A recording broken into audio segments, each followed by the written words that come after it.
शुक्र है कि तुम आ गई। मुझे टाइम दिया और खुद लेट हो गई। मैं तो टाइम पर ही आई हूँ, मगर आप कुछ जल्दी में लग रही हैं मुझे।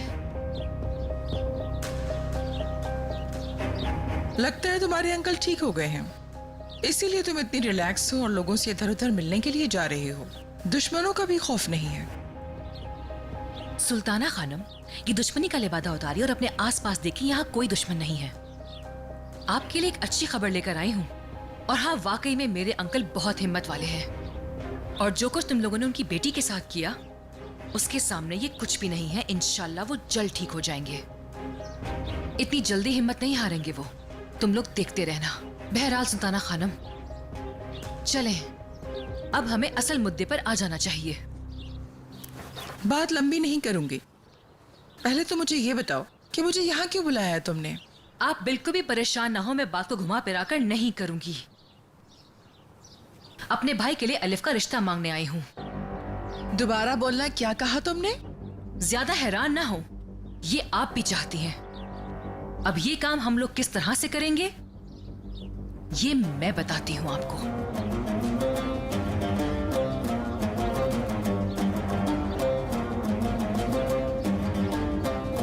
हाँ, तो कैसा लगा मेरा प्लान?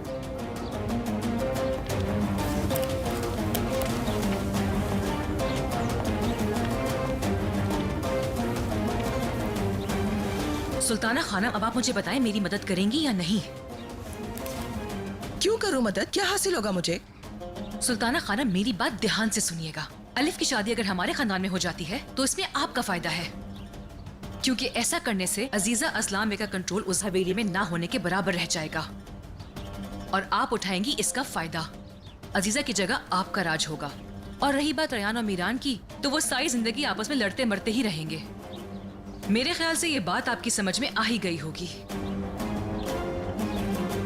लेकिन कैसे होगा ये सब?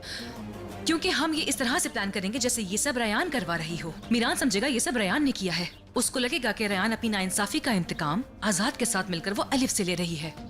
ये लड़की दुश्मन है, ये यहाँ इंतकाम लेने के लिए आई है।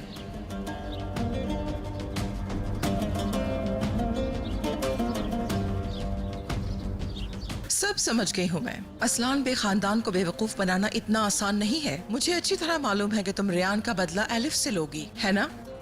यही प्लान है ना तुम्हारा? आप मुझे गलत समझ रही हैं सुल्ताना खानम। हमारे खानदान में दुल्हन को सराखों पे रखते हैं। आप लोगों की तरह नहीं जो झूठा निकाह करते हैं।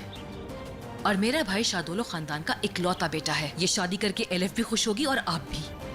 चलो मान लिया कि तुम ठीक कह रही हो और ऐसा हो भी जाता है। मैंने मदद की तुम्हारी, लेकिन एक बात मैं अब तक नहीं समझ पाई, इसमें तुम्हारा क्या फायदा है? जब मेरे भाई की शादी आपकी अलिफ से हो जाएगी तो इसका फायदा हमें ये होगा कि दोनों खानदानों की दुश्मनी हमेशा के लिए खत्म हो जाएगी।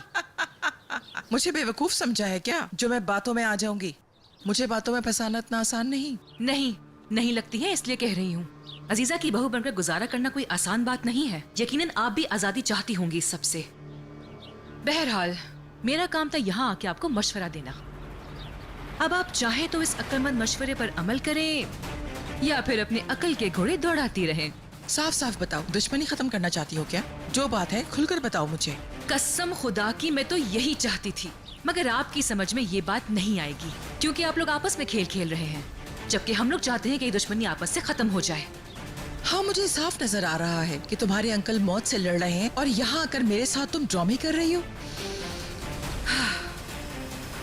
मैंने जो कहना था वो मैं कह चुकी हूँ। अब आपकी मर्जी है आप साथ दें या ना दें।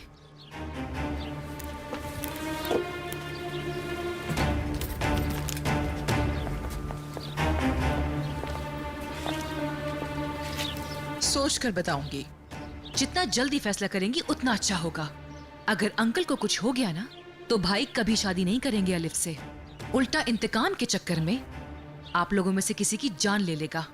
और ये बात आप भी जानती हैं कि वो मीरान ही की जान लेगा, तो ना मीरान रहेगा और ना ही आपकी बेटी की कभी किसी से शादी होगी। अच्छा, अब मैं हॉस्पिटल जा रही हूँ, कहें तो आपका सलाम सबको दे दूं।